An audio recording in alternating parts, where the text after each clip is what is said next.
Boa noite, irmãos. Deus abençoe. Para mim é uma grande honra estar aqui hoje. Eu já tinha falado ali no intervalo com o pastor Paulo. A minha família também é fruto de todo esse movimento evangélico que marcou a ABI, que marcou as comunidades. A minha família paterna se converteu toda dentro da Nova Vida. Então eu cresci ouvindo as histórias, né? Ainda não era nascido. Eu cresci ouvindo as histórias da Rádio Relógio. Quem pegou essa época aí?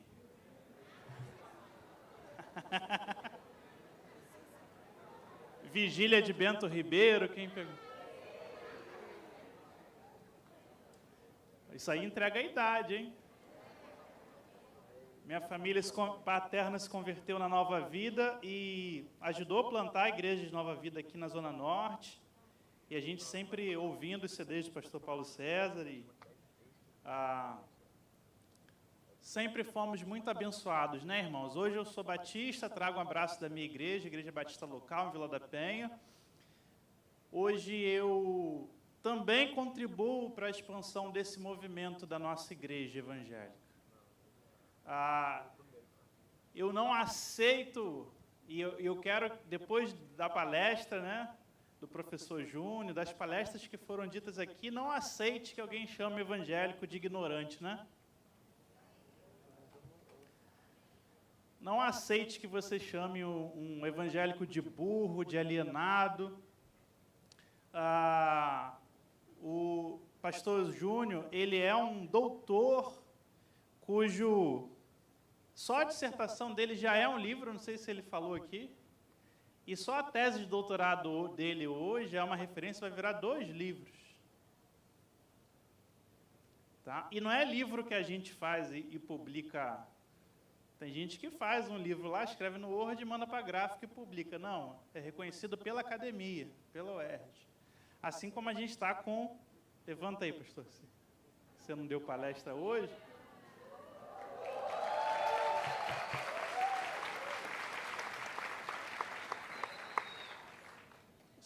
O pastor de vocês, Assírio, ele é doutor, irmãos. Doutor em teologia na Pontifícia Universidade Católica, né? Que é a maior universidade de teologia bíblica aqui do Brasil. É melhor do que a PUC Rio Grande do Sul. Não se filma não, tá? É melhor que a PUC Belo Horizonte. A PUC Rio é a melhor, não é verdade? E ele é doutor. Lá atrás está o pastor Marcos. Excelente obra sobre história bíblica de Israel. Então, irmãos, em lugar nenhum nós estamos perdendo. Estamos agora fazendo 2026 anos desde que Jesus nasceu, né? Porque Jesus nasceu de 4 a 6 anos antes de Cristo. Não precisa atribular, irmãos. Já bastou o pastor Júnior. Mas é porque os primeiros a datarem o nascimento de Cristo tiveram esse pequeno errinho, então Jesus Cristo nasceu 4 a 6 anos antes de Cristo. Então a gente tem 2020 anos de cristianismo. Estamos, esse ano, completamos 505 anos de reforma protestante. E agora, parabéns, Igreja Maranata está completando 50 anos. Meio século com um desafio gigantesco. Estamos entrando numa era pós-denominacional. Estamos entrando também numa era pós-cristã. Tradição não significa mais nada. Doutrina não significa mais nada. História não significa mais nada dentro dessa geração do século XXI. E aí, quando...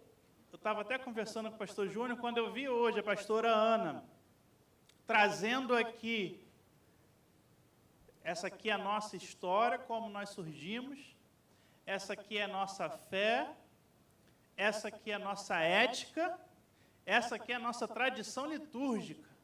Vocês estão indo na contramão e vocês estão ajudando a salvar o futuro da igreja aqui no Brasil no século XXI. Não é verdade, pastor Ciro? Que outra mega denominação que tenha surgido aí recentemente faz isso? Nenhuma. Então, irmãos, a nossa igreja, eu falo de igreja evangélica, ela tem passado por maus bocados, e eu, como professor de história, tenho tentado, né, fazer a minha parte reagindo a esses momentos, trazendo que sua igreja não surgiu agora, a fé evangélica não surgiu agora, a doutrina não surgiu agora, o protestantismo não surgiu agora, a gente tem séculos, a gente tem milênios de existência, e a gente tem uma história que você precisa conhecer, porque a identidade, ela se forma com a história. E um povo sem história é um povo que não tem identidade. E a história e a identidade te ajuda a que você chegue a algum lugar. Se você não tem raiz, não tem identidade, não tem história, não interessa para onde você vai, porque qualquer caminho serve. E hoje nós temos dois grandes desafios. Primeiro, fundamentar uma teologia, uma doutrina bíblica na mente do povo, fazer o povo amar a Bíblia. E o segundo, fazer o povo conhecer sua história, porque o brasileiro não gosta de história. Eu sou professor de história, eu posso te atestar que a maioria das pessoas não gostam. Graças a Deus vocês gostam, né, irmãos? A gente está num congresso que teve 3 e agora a 4ª palestra sobre história. Isso é uma bênção. Então, irmãos, nós estamos com esse pequeno desafio, fazer com que o povo conheça a palavra e fazer com que o povo conheça história. E quando eu falo história, é a doutrina, a liturgia, a estrutura, as instituições, tudo aquilo que fez nós chegarmos aqui. Essa semana eu estava na Câmara Municipal do Rio de Janeiro, dei uma pequena palavra, fui convidado por um vereador e falei, gente, há 505 anos atrás, alguns pastores de igreja, pastores de púlpito, olharam para suas igrejas e pensaram, o povo precisa conhecer a palavra porque ninguém conhece. Ótimo, vamos ensinar a palavra. Mas como que o povo vai ensinar a palavra se o povo é analfabeto? Como é que ele vai ler? Como é que ele vai aprender? Beleza, a gente vai começar a ensinar esse povo a ler e escrever. Mas com que dinheiro? Conversa com os príncipes. Conversa com os conselhos da cidade. Eles é que vão pagar. Porque quando a educação progride, a cidade progride. Vamos conversar com os príncipes, tira as crianças do campo. Lugar de criança não é trabalhando no campo. Lugar de criança é aprendendo na escola. Vamos desenvolver um sistema educacional público. Ensino fundamental, ensino médio, vamos ligar isso com a faculdade. Universidade não pode ser o lugar dos mais ricos, da minoria. O povo tem que ter acesso à universidade também. E tudo isso, irmãos, é fruto da nossa história. É reforma protestante. Esses homens que eu falei foram Lutero, Melanchthon, Zwinglio, Calvino, Bullinger e tantos outros. Quem aqui estudou em escola pública? Aí. Quem criou isso fomos nós, irmãos.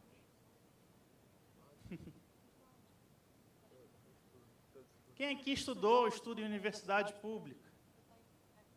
Quem criou isso, irmãos? Fomos nós, protestantes. Então, nós temos que comemorar. Se a educação, se hoje o trabalho infantil é proibido, se hoje a gente tem os direitos das crianças, surgiram com professores de escola bíblica dominical, como Robert Hicks, o fundador, que vai tirar as crianças da rua, vai botar as crianças na casa dele, vai alfabetizar as crianças. Com dinheiro, lógico, o dinheiro era do pai dele, né? Ele era riquinho. Mas é isso, irmãos, isso que o protestante faz. Onde tem problema, o protestante não chora, ele vai lá e resolve o problema. E nós estamos aqui hoje como frutos disso tudo, e devemos nos orgulhar, e devemos mostrar para o mundo que nós temos uma história. Vocês daqui da Maranata fazem parte dessa história. E vocês aqui também têm muito a contribuir com essa história. E com esse país, amém? Bem, agora eu vou começar. Pode botar o slide aí, por favor.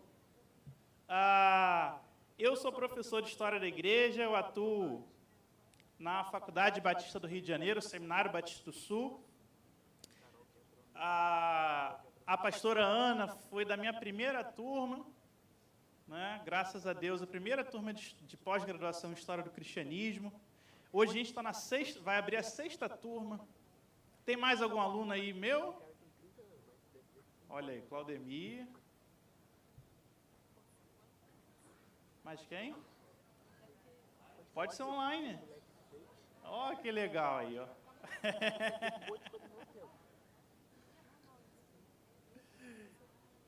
E aí já quero convidar você, se você se interessa, se você quer aprender a história do cristianismo, se você ama a história da igreja, vem fazer essa pós com a gente, que é a pós mais completa.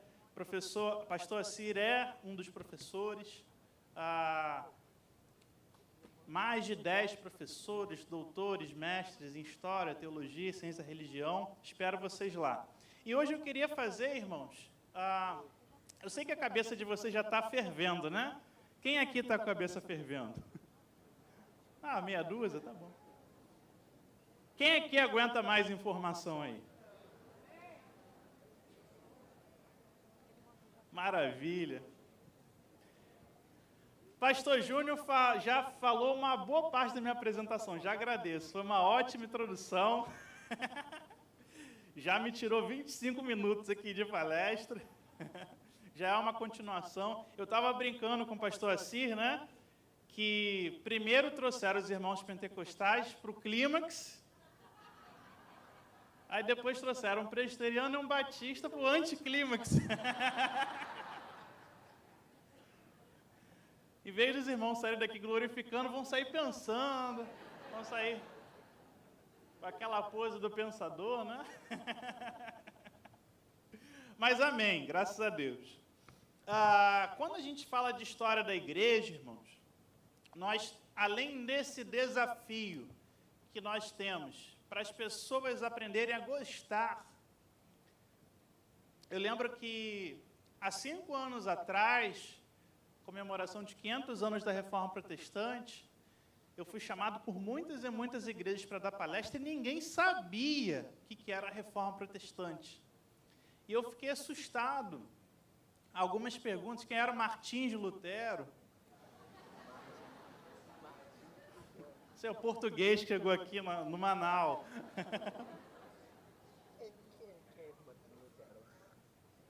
Como é que os reformadores sobreviveram à perseguição de Nero?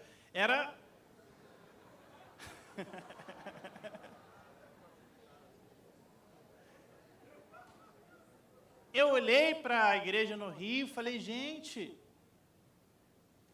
o que aconteceu? O que aconteceu?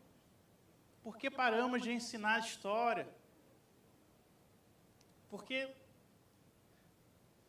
se a gente fala de liberdade política, você poder votar em quem você quiser, você poder se organizar em partido. Quantas são as mulheres aqui que votaram nessa eleição? Quem começou a luta por você votar foram as suas irmãs metodistas, quakers lá atrás, que o pastor Israel falou aqui. Se a gente fala de liberdade religiosa, eu já puxo brasa para minha sardinha, foi um pastor chamado Thomas Hughes, um dos fundadores da Igreja Batista, que escreve o primeiro tratado de liberdade religiosa da modernidade. Se a gente fala, né, sobre a liberdade contra a escravidão, foram os metodistas que vão abrir o caminho para acabar com a escravidão aqui no Atlântico. Né? Um grande deputado metodista chamado Wilberforce. Se a gente fala dos direitos do trabalhador, não foi a esquerda, Marx nem existia. Fomos nós lá na Inglaterra, nós protestantes, que lutamos pelo direito, que lutamos pela dignidade do trabalhador, depois pelo direito das mulheres, depois pelo direito das crianças, depois pela igualdade racial. Você já cumprimentou alguém hoje? Sim, de dar a mão? Cumprimenta seu irmão aí, para dar uma acordada nele.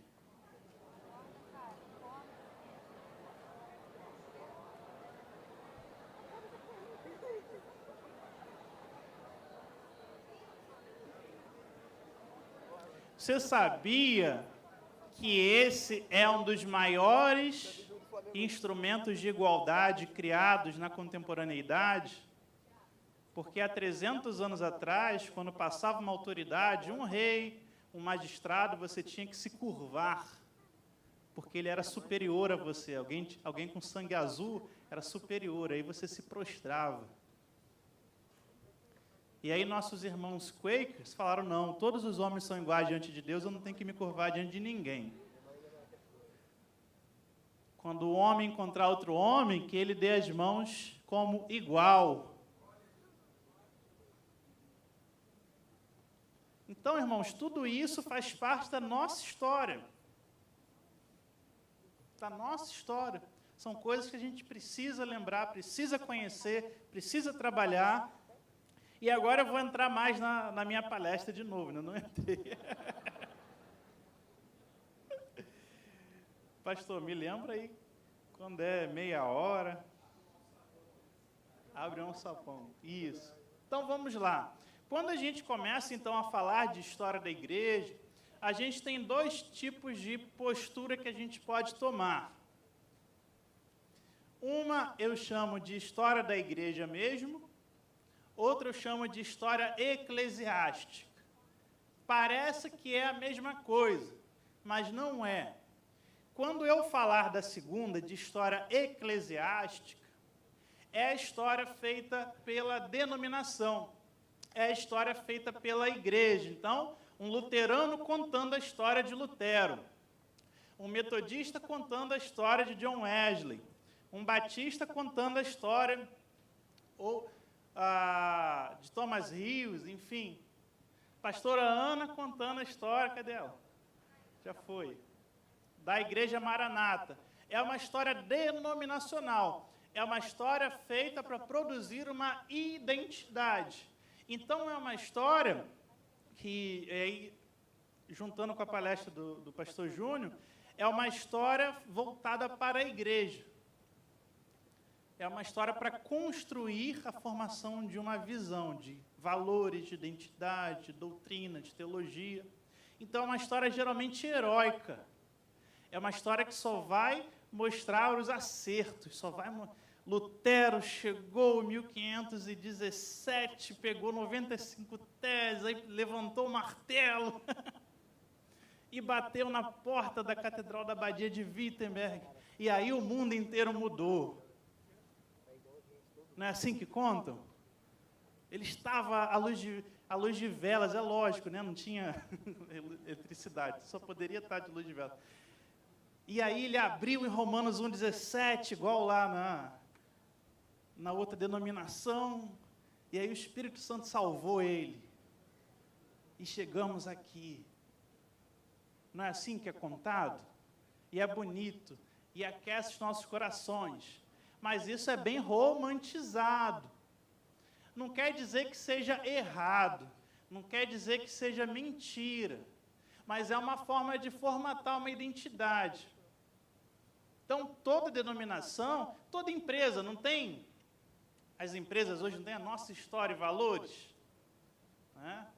Aí você vê lá aquele empresário que era miserável, catava latinha, hoje ele é bilionário, aí todo mundo, olha, é verdade, eu acredito nisso. Era assim. Tá? Isso não tem problema, isso é uma construção. E existe essa primeira postura, que é a postura de história da igreja, ou de história do cristianismo, que é o que a gente faz na academia. Como disse o professor Júnior aqui em toda a sua palestra, é você reunir documentos, é você reunir vestígios, sinais, e eu coleto esses sinais porque eu tenho uma pergunta para responder. Eu tenho um interesse histórico, tenho uma dúvida. E a partir desse interesse, a partir dessa tese, eu desenvolvo hipóteses, eu uso metodologias, eu uso uma teoria e eu faço um projeto disso, eu levo para uma banca. E aí professores, historiadores, ou sociólogos, ou antropólogos, ou pessoas de diversos tipos de conhecimento acadêmico, vão ler o que eu escrevi e vão avaliar para saber se eu estou falando coisa certa, se eu estou falando bobagem. Então, é um conhecimento mais crítico, é um conhecimento, como o pastor Júnior disse aqui, né, falando da história, é um conhecimento mais acadêmico. Ele não quer saber, por exemplo, se Lutero era herói, se Lutero era vilão, porque para nós protestantes ele é herói. Aí você pega o canal lá do padre fulano, Lutero é o herege, cismático, que acabou com a unidade da igreja. Você pega lá o outro lado, os católicos falam, não, a igreja era una, só tinha uma igreja no mundo. Aí veio Lutero e dividiu tudo e surgiu a igreja universal. Eles já fazem esses saltos assim. Quem já ouviu isso aí? Nem Lutero é totalmente um herói, porque foi um homem que errou muito. Nem a igreja era una, porque já havia, além dos cristianismos orientais, né, que haviam na Ásia e na África, você já tinha dissidentes da igreja católica em toda a Europa. Nem havia unidade, e nem Lutero também contribuiu para mais unidade ainda. E ainda digo mais, e nem Lutero foi o criador da Reforma Protestante. Lutero ele foi o criador da Reforma na Universidade de Wittenberg, norte da Saxônia. Porque antes de Lutero, 100 anos antes, a gente já tinha a mesma reforma acontecendo na Universidade de Praga, na Boêmia, com Jan Hus e outros. A gente tinha, 200 anos antes, a reforma acontecendo na Universidade de Oxford, com Wycliffe e outros. 200 anos antes ainda, a gente tinha reforma acontecendo nas cidades francesas de Lyon, com Pedro Valdo e outros. Na mesma época, do outro lado, na Itália, com Francisco de Assis e outros. Sempre houve reformadores, a igreja, toda vez que ela entrou em declínio, sempre houve reforma. A reforma trouxe avivamento, depois veio declínio, e nós somos frutos também de uma reforma. A igreja Maranata, ela vai surgir porque as igrejas tradicionais entraram em declínio, viraram religiões culturais, do neto, do bisneto. Eu mesmo sou bisneto. Meu bisavô veio da Espanha, chegou aqui, se converteu e era um grande evangelista, não sabia nem falar o português direito, mas minha avó falava que ele chegava alguém perto dele, ele metia o evangelho na pessoa. Quando ele não tinha ninguém para pregar o evangelho, ele pegava os 12 filhos e ficava pregando para os 12 filhos a mesma mensagem todo dia.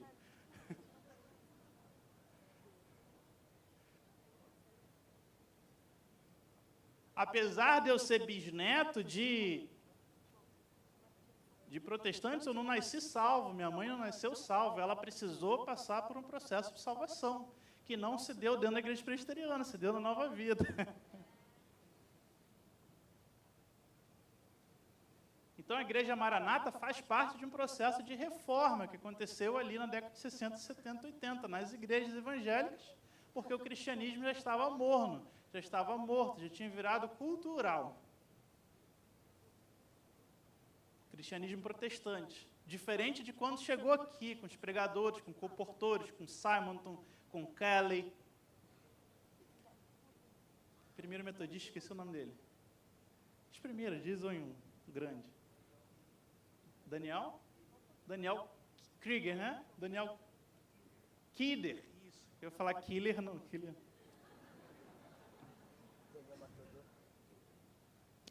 Então, irmãos, dentro dessas duas posturas de história da igreja e história eclesiástica, eu tenho prós e contras, tá? Quais são os prós de uma história acadêmica? Que ela vai ver questão por todos os lados. A reforma protestante, ela não foi só apenas um movimento religioso, não foi apenas um movimento bíblico, foi uma revolução política, foi uma revolução econômica. Por que Rus é assassinado lá atrás, é queimado numa fogueira, mas quando chega com Lutero, ele não só não é morto, como metade dos príncipes da Alemanha defendem ele. Por quê? Porque ele está dizendo, não, a igreja tem que se libertar da mão do Papa, a gente tem que ter uma igreja alemã e vocês, príncipes, é que vão tomar conta dessa igreja. Aí os príncipes olharam as terras, ideia boa, hein? Pegar esses mosteiros todos aí e botar no bolso. Da mesma forma, Henrique VIII, lá na Inglaterra, odiava Lutero, odiava o protestantismo, mas o primeiro-ministro, o secretário, todos os protestantes falaram, é bom romper com o Papa, olha os mosteiros ingleses aí, dá para pagar todas as suas dívidas que você tem. Até a igreja não glorificou, né? A igreja não glorificou. Mas amém, irmãos, aconteceu. Aconteceu. A Bíblia chegou para o povo. A gente fala da reforma da Inglaterra, tem a famosa Ana Bolena, né? Quem aqui já ouviu falar da Ana Bolena?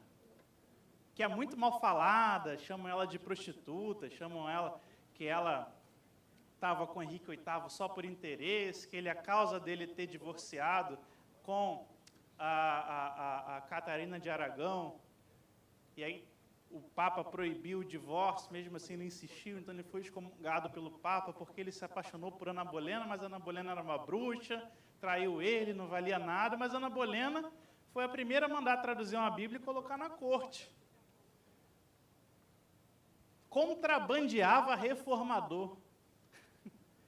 Financiava a vinda de reformador para a Inglaterra em barril de arenque, em caixa. Então, irmãos, é uma história complexa. Na igreja, você só vai ver as mulheres virtuosas, pregadoras maravilhosas, não Ana Bolena. E por que ela tinha uma vida terrível, mas financiava a reforma? Porque ela estava numa briga contra os partidos católicos políticos da Inglaterra. Financiar a reforma é financiar a burguesia, o comércio marítimo, o capital financeiro, o desenvolvimento de uma nova classe e acabar com a velha ordem. Permanecer a Igreja Católica, permanecer os grandes proprietários de terra, os senhores rurais, a manter tudo que já aconteceu, a sociedade de castas. Então, irmãos, tudo tem seus prós, seus contras. Para a igreja, a gente trabalha de uma forma mais de formação de identidade. Para a academia, a gente trabalha dentro de uma formação de crítica, de pergunta, para tentar entender as coisas. Quais seriam os contras da academia? Deus intervém na história, não é verdade? Sim ou não? Diabo também, não é verdade?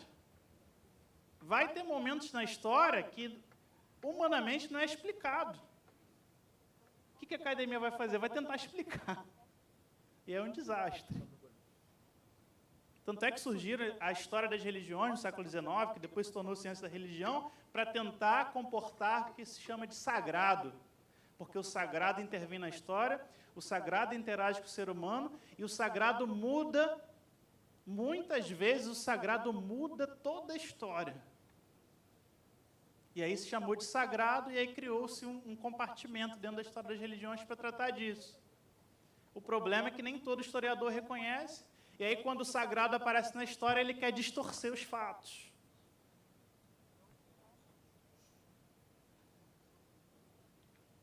Da mesma forma, quando é a história eclesiástica, toda vez que o sagrado aparece, se favorecer a sua denominação é Deus. Se for contra a sua denominação, adivinha quem é? É o diabo. Eu sempre brinco, né? Pedro Valdo e Francisco de Assis falaram a mesma coisa, pregaram a mesma coisa, ensinaram as mesmas coisas, um na França e outro na Itália. Pedro Valdo virou pré-reformador e Francisco de Assis virou santo. Já ouviu alguma igreja evangélica Francisco de Assis? Algum ministério na igreja? Ministério dos Diáconos Francisco de Assis, tem? Embaixada Francisco de Assis, embaixadores do rei. Não tem. Mas tem Pedro Valdo. Então, irmãos, a identidade é formada dentro dessa questão complexa. Passando aqui para o segundo ponto. História intelectual versus ortodoxia. Irmãos, as doutrinas não surgiram prontas. A Igreja Maranata crê na doutrina da Trindade?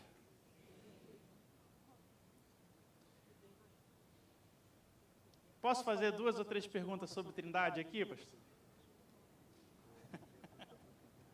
A Igreja Maranata é ortodoxa? Sim ou não?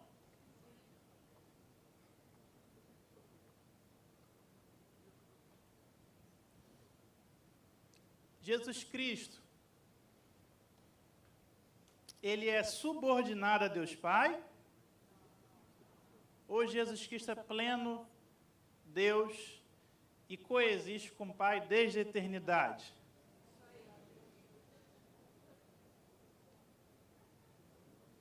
Oi? E quando o Salmo diz, tu és meu filho, eu hoje te gerei.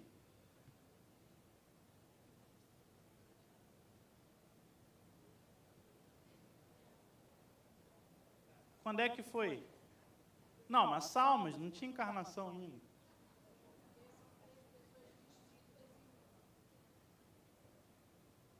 Só pergunta de teologia, tá, gente? Não estou querendo atribular mais ainda, não. Cristo é o verbo interior ou é o verbo expresso do Pai? Aí o pessoal está sabendo, hein? Ah!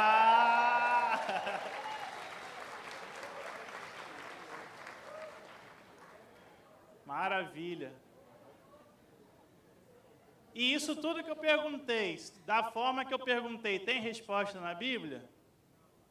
Tem a palavra Trindade na Bíblia? Tem verbo expresso, verbo interior? Tem algum versículo que diz que sobre a subordinação do Filho ao Pai e do Espírito ao Filho? O Espírito Santo procede de Deus Pai ou de Deus Filho?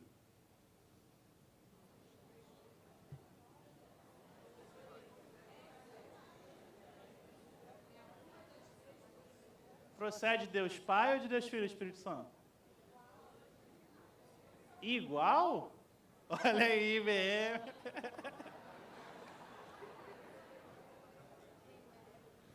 Maria, mãe de Deus ou é mãe de Cristo? Mãe de Deus ou mãe de Cristo? Me responde. Mãe de Jesus? Jesus é Deus? Pleno Deus igual Pai? Ou tem algum tipo de diferença?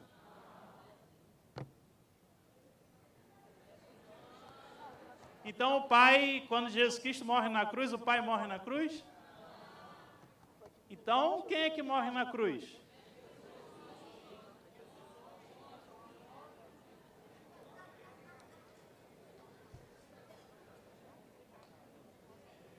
Deus Pai encarnou em Jesus? Amém ou não amém? Ah. Quem é que encarnou em Jesus? O Logos, amém, glória a Deus. Irmãos, isso são perguntas que arrastam o cristianismo desde o século II. Perguntas de teologia, que envolvem conceitos gregos e conceitos aristotélicos profundos de subordinação, de ente.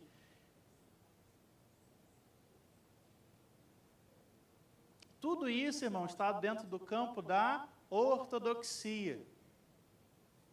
E ao longo dos séculos tiveram pessoas que, por conta da sua linha filosófica, ou até da sua região, da onde se originou, essas pessoas elas acabaram tendo um pensamento diferente.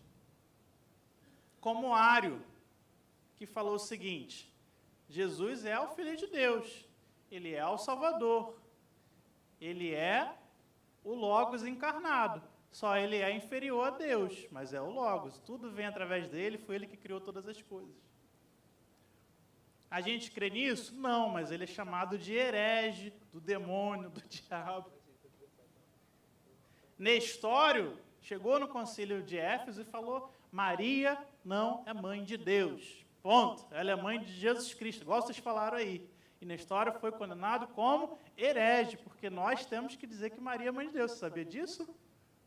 Segundo a ortodoxia do concílio de Éfeso, e nós seguimos, porque Jesus Cristo é Deus, não é mãe de Deus Pai, é mãe de Deus Filho. Ela é Theotokos. Então, por questões linguísticas, por questões conceituais do grego da época, por questões culturais, uns acabaram se tornando ortodoxos e outros acabaram se tornando herege. E herege é do diabo, né? Herege é do demônio, né? Quem que é herege? Aponta um herege aí para mim.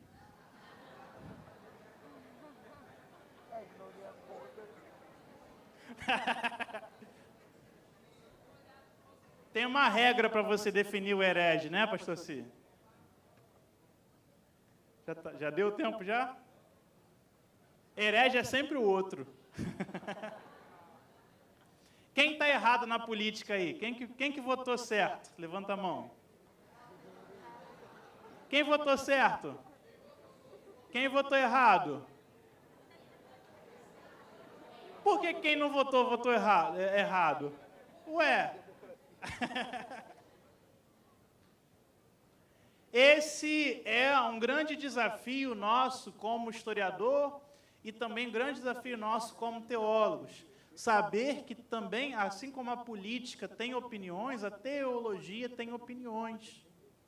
E eu não estou falando de heresias absurdas, como liberalismo teológico, como teísmo aberto, como deísmo. Eu estou falando de questões que cabem discussões bíblicas, que cabem divergências na construção da palavra filosoficamente, intelectualmente. E por que eu estou falando tudo isso? Porque a gente precisa ser humilde. E a gente tem que entender, pode passar o slide,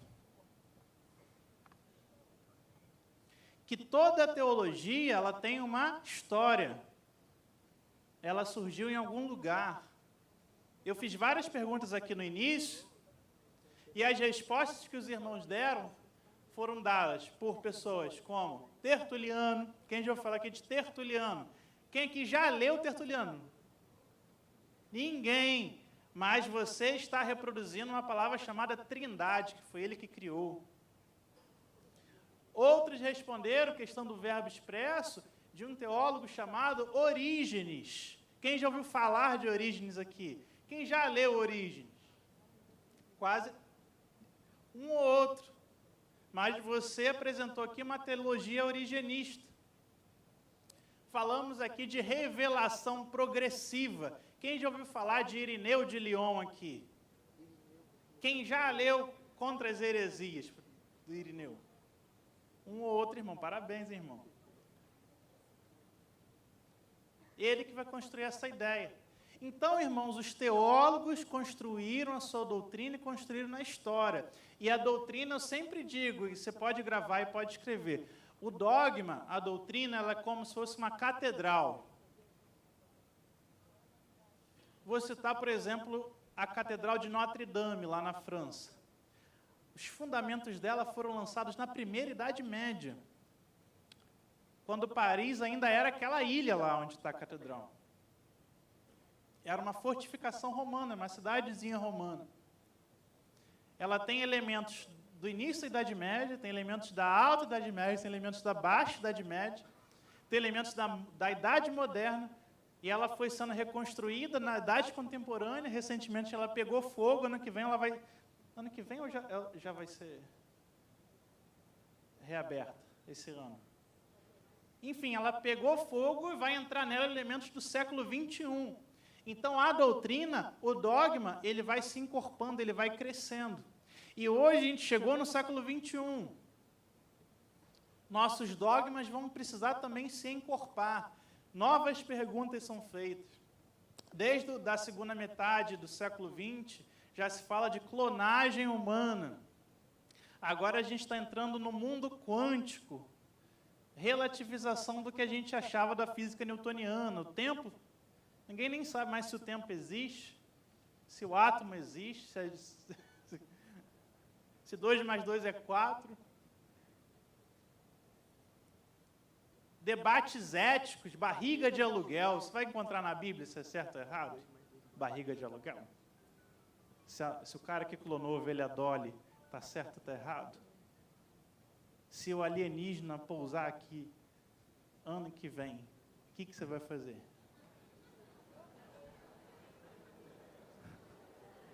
Hã? Ué.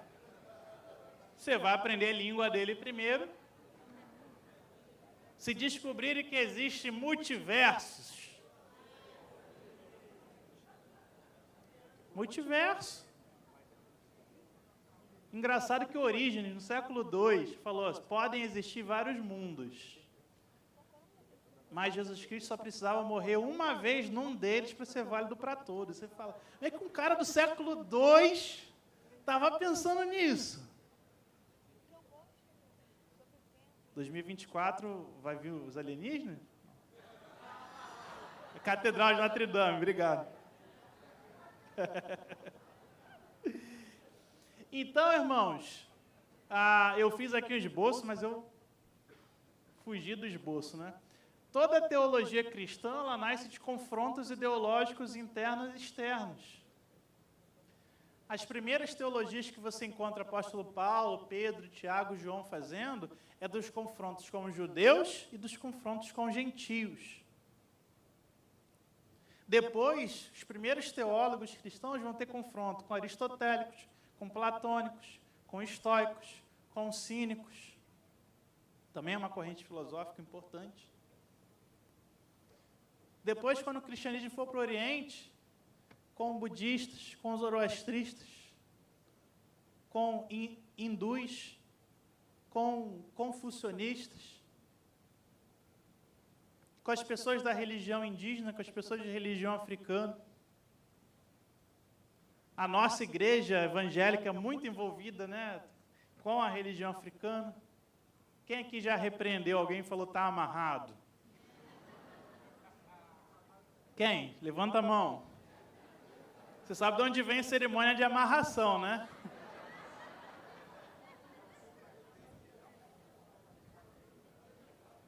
Hã?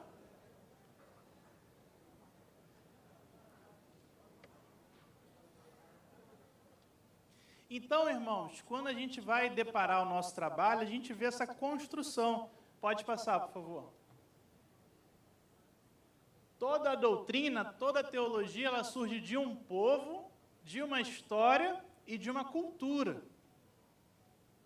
O próprio pentecostalismo aqui, o pastor Isael estava falando mais cedo, os pentecostais brancos tinham uma teologia, os pentecostais negros tinham outra teologia.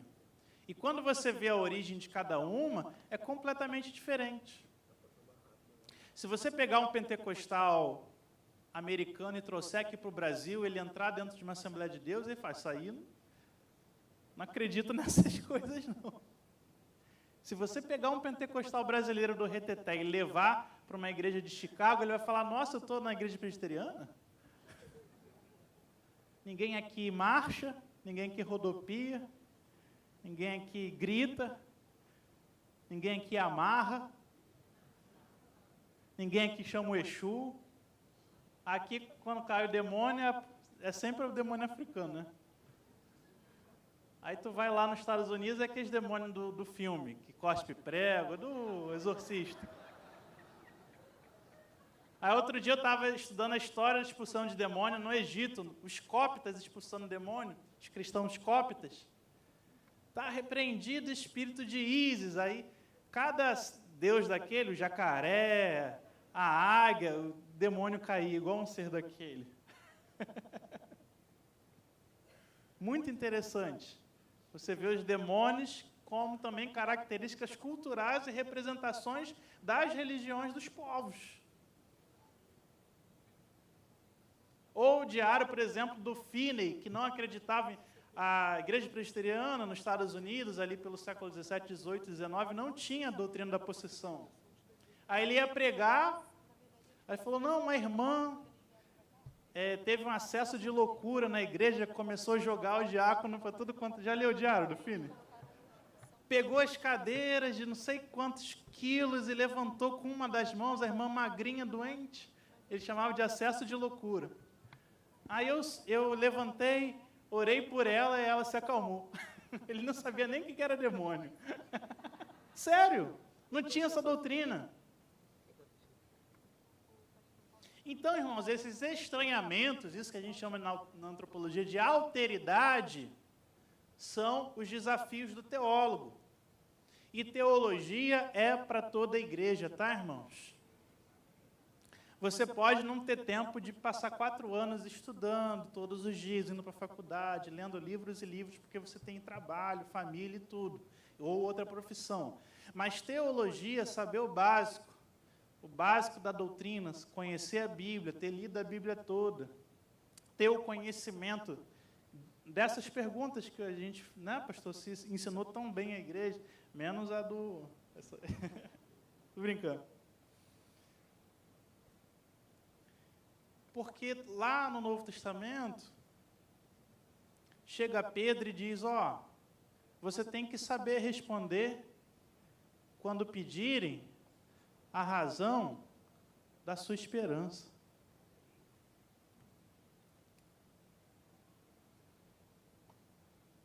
Quando falaram que crente é burro, quando chegar o ateu perto de você e falar que a sua fé não tem sentido, que eu ia até falar aqui, a gente tem os chamados pais apologistas, os primeiros filósofos do mundo a se converter ao cristianismo e a defender a fé. Sobre ressurreição, sobre trindade, sobre encarnação de Cristo, Logos, né? Sempre tiveram apologetas, homens que defenderam a fé. E hoje a gente precisa de apologetas.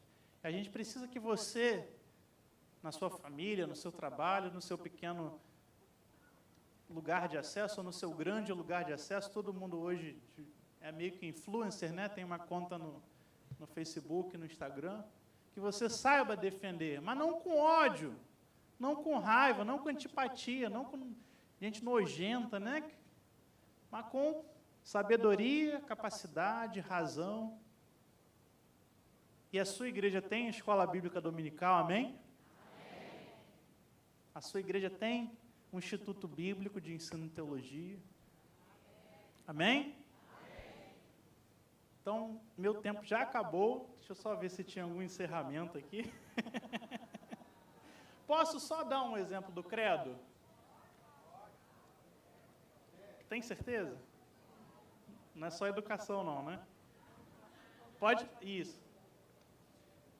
Esse aqui é o credo apostólico. Quem aqui já rezou o credo apostólico?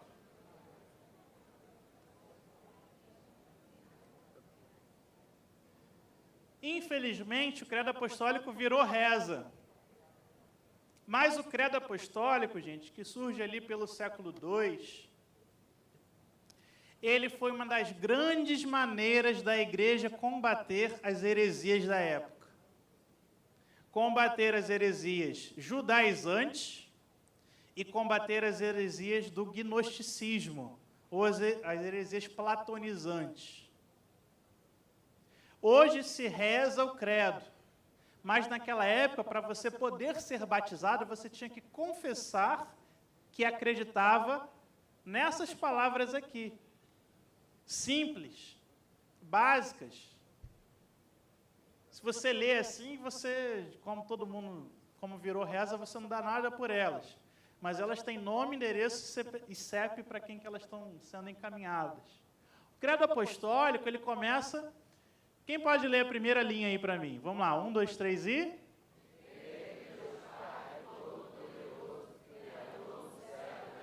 Tá bom, obrigado. Todo mundo crê? E Não vi tanta firmeza, não.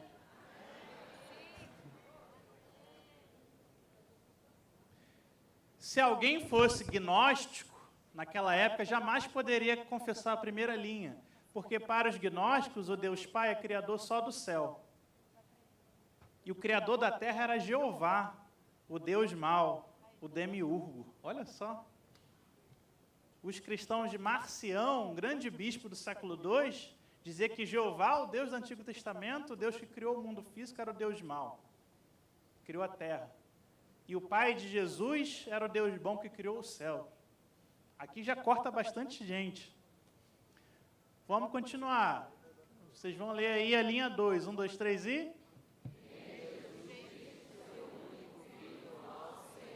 Continua na 3.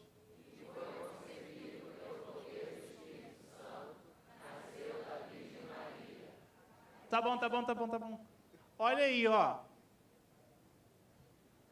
Deus Pai, Jesus Cristo e o cristão que vem de João, que vem de Paulo, que vem de Pedro, o cristão que leu um dos 4 evangelhos, ele é sempre trinitário. Pode não haver doutrina da Trindade como a gente conhece, mas que você tem como fundamental na criação, na salvação e na redenção o Pai, o Filho e o Espírito Santo. O judaizante não tem, porque para ele o Espírito Santo é um anjo que é apenas um mensageiro. Para o judaizante, Jesus Cristo, ele não é o único Filho de Deus. Ele é o profeta tão correto quanto foi Moisés. Jesus Cristo tinha vindo para renovar a lei de Moisés que os fariseus e saduceus tinham destruído. Essa era a doutrina do cristão judaizante, que a gente chama de judaizante, mas tinha outros nomes na época. Então ele não poderia confessar isso aqui. E muito menos, gente, essa ideia de você ter um Espírito Santo que tem poder para fazer nascer o Filho de Deus é uma ideia de divindade do Espírito Santo, sim. Não é nenhuma forçação de barra dizer que a igreja sempre foi trinitária dentro da ortodoxia. Ela pode não ter usado os termos subordinação, verbo expresso, filioque, mas ela sempre creu de forma rudimentar ou complexa nessa base. Nasceu da Virgem Maria, ou seja, encarnou. Se fosse também cristão gnóstico, não ia dizer isso. Para os gnósticos, Jesus Cristo apareceu. Estamos em novembro, né? Anota aí, mês que vem, no site da UOL, na Discovery, em algum lugar vai aparecer um evangelho que vai revelar a verdade. Todos os outros mentiram, o cristianismo sempre mentiu. Todo ano não aparece em dezembro? Um evangelho apócrifo, um evangelho escondido, um evangelho que ninguém conhecia, que é tudo mentira, todo mundo sempre conheceu. Há 200 anos nunca apareceu um evangelho novo. O que tem em comum nesses evangelhos que vão aparecer nesse site? São evangelhos gnósticos. O que tem em comum? Jesus Cristo nunca aparece como ser humano, sempre como um fantasminha camarada que aparece ali, dizendo sentenças de sabedoria. Já estou ultrapassando o tempo, né, pastor? Posso terminar? Corta as perguntas, então.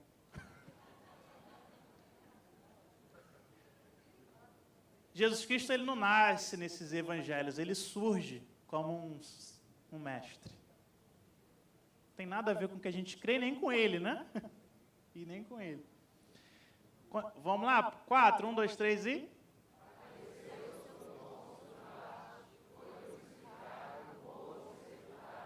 5, 6.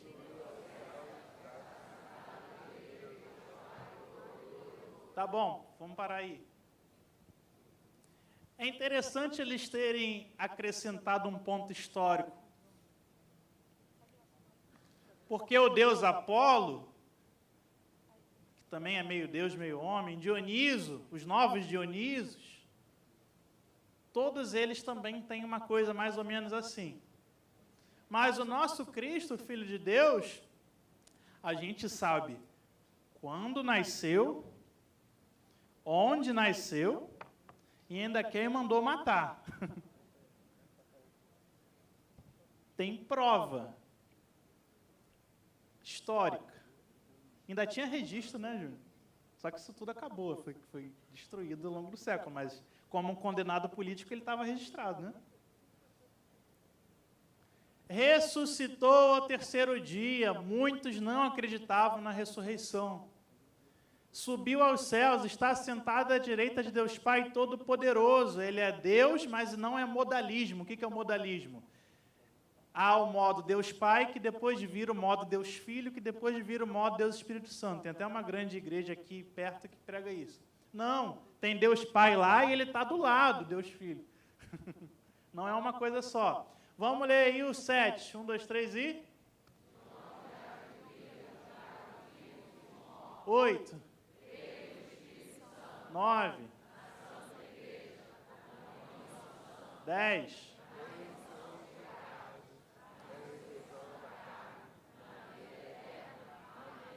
Amém. Escatologia, de onde há de vir julgar os vivos e os mortos. Os cristãos já sabem que Jesus Cristo virá julgar todos. Creio no Espírito Santo. Já é para um grupo chamado de pneumatômacos que dizem que o Espírito Santo não existe, ou ele é só uma energia, uma força. 9. Na Santa Igreja. Isso aqui era um ataque às pequenas seitas, que literalmente diziam, não, somos frutos da revelação que Jesus Cristo deu para esse apóstolo. Para todos os outros apóstolos é mentira, não foi Jesus que disse. A verdade foi só para Pedro, foi só para João, foi só para Maria Madalena. Parece até hoje, né? Só a minha igreja está certa. Porque esses cristãos estão dizendo, haviam 12 apóstolos, existem 4 evangelhos, existe uma multidão de pessoas que andaram com Cristo e com os primeiros apóstolos. Por mais que os evangelhos sejam diferentes, por mais que as igrejas sejam diferentes, existe só uma igreja espiritual, não uma denominação. Na comunhão dos santos, que tem a ver com a questão também da Eucaristia, na remissão dos pecados, na ressurreição da carne. Isso é muito importante. Tem crente que acha que vai ressuscitar e vai virar nuvem, vai ser anjo no céu. Assim como Jesus que ressuscitou em carne, ainda com um buraco, cuida da tua saúde, hein? Eu também. Jesus Cristo ressuscitou com os buracos no corpo dele. Vai cuidar da sua saúde. Você vai ressuscitar em carne, tá?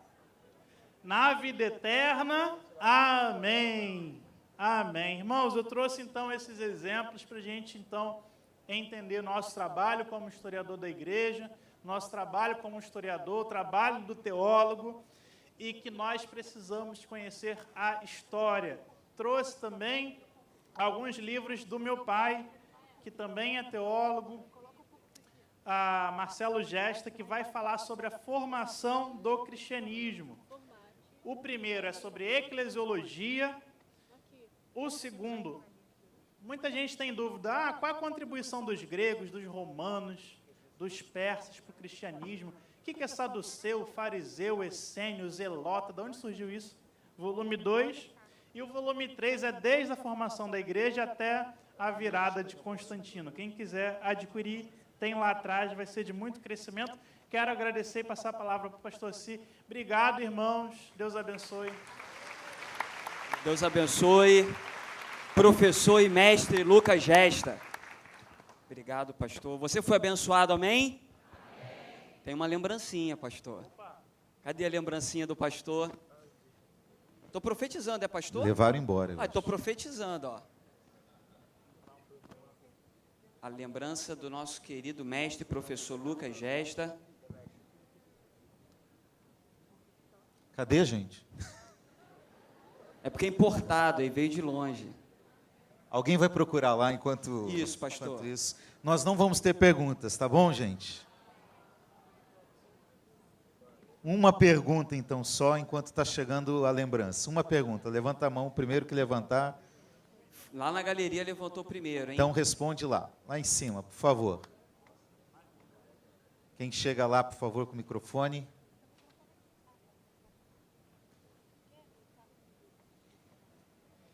Gente, eu tenho um canal no YouTube, no Instagram, e se você quiser aprender a história da igreja gratuitamente, tem texto, tem tudo lá. Se quiserem perguntar alguma coisa, é só procurar o professor Lucas Gesta por lá. Pastor Marcos. Deus abençoe a todos. Eu sou o pastor Silvério Moura, da Assembleia de Deus em Campo Grande. Eu tenho uma dúvida quanto ao Salmo 2. Ele não tem titulado autor, mas há uma possibilidade que tenha sido Davi. E quanto o Lucas falou sobre, que diz, eu sou teu filho e hoje te gerei. Em 2 Samuel 7,14, Deus fala isso para Davi. E em Atos 13:34, é confirmado isso também. Está escrito lá que Deus, através do escritor de Atos, disse que Deus falou isso e confirmou ali. Será que eu entendi a escritura assim do meu modo meio errado até hoje? Eu não sei dizer não, irmão. Tá? Eu teria que sentar com o irmão e ler. Está escrito em Atos 13, de 33 a 34, só sentando, lendo e 2 Samuel 7,14. Me perdoe que, de repente, eu posso ter entendido mal, entendeu, querida? Mas eu acho que a gente entra aqui, se me permite, Lucas, numa questão de hermenêutica. O texto original é escrito lá para Davi, 2 Samuel. Mas muitos dos textos que nós temos no Antigo Testamento são uma sombra que apontam para o futuro, para algo que haveria de se revelar. E por isso os autores do Novo Testamento retomam o texto do Antigo Testamento para comprovar que aquilo tem a ver com essa revelação maior. Lembrando nessa perspectiva da revelação progressiva. Então, não numa perspectiva histórica, mas numa perspectiva teológica, sim, nós acreditamos que aquele texto se aplica a Jesus. É uma tipologia. Ele está apontando para Jesus, ele está apontando para o futuro, ainda que originalmente tenha a ver com Davi. Mas isso não quer dizer, como muitos outros textos, que não tem a ver com as profecias que se cumpriram no Novo Testamento. Existem mais de 1000 alusões de textos do Antigo Testamento no Novo Testamento fazendo essa ponte. Então é possível crer sim. Né? Mas nós, como Maranata, não acreditamos na subordinação do Filho. Nós acreditamos que ele foi gerado também na eternidade com o Pai. Ele existe desde a eternidade com o Pai. Ok? Obrigado, hein? Chegou a lembrança. Até que enfim, pensei que você ia ficar sem. Obrigado. É um carinho da nossa igreja, Igreja Maranata. Aqui a foto.